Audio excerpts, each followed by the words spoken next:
Polisi y'abalubbira okuva e Kampala yeegasse ku ginnayo y'e Kagadi okunoonya abantu abasukka 23 abagudde mu mugga Nkuse mu Town Council y'e Pachwa mu disitulikiti y'e Kagadi.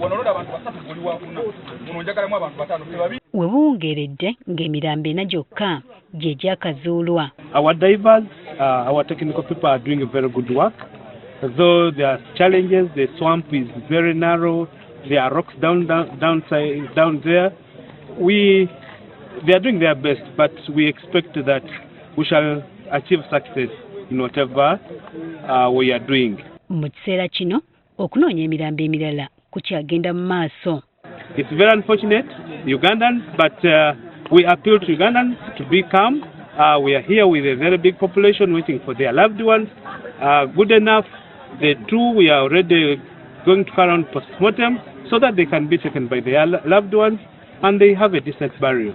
Baba Simatusa akabenje kano bongedde okukinogaanya ng'obuzibu bwe bwavudde ku kutikka akabindo ng'abantu 10 bokka be basimattuse.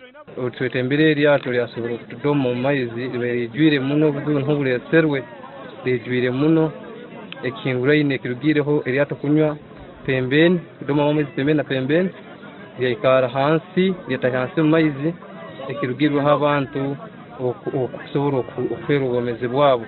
Ekizibu kikaluga overloading. Era n'omuvugi tubigamba ngo niwe yatunagiremu nkaba overloading. Tukaba bingi muno. Bano batubulidde nga bulijjo bwe bakozesa amaato gano okusala omugga guno. Hagati y'abantu 35 na 40. Mbamene na makara? Makara twetaine. Kome n'omuga kwakya makara? Niye emirimu tuwenterugamu eyo.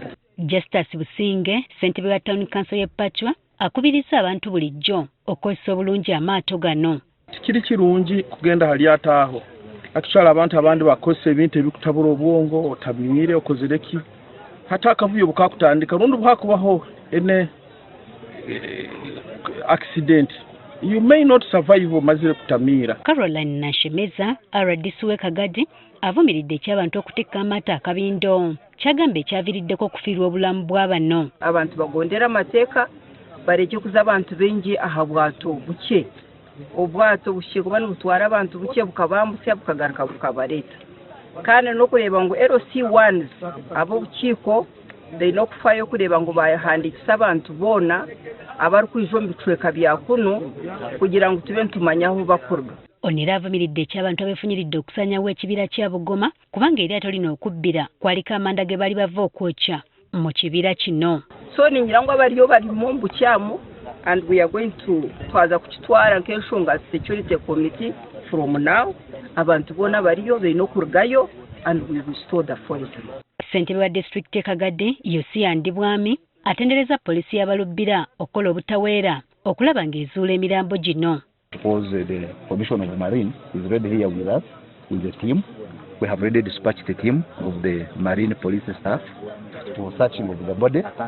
We have even put our own locals who have been helping us to recover 1 or 2 people who would get the similar incident.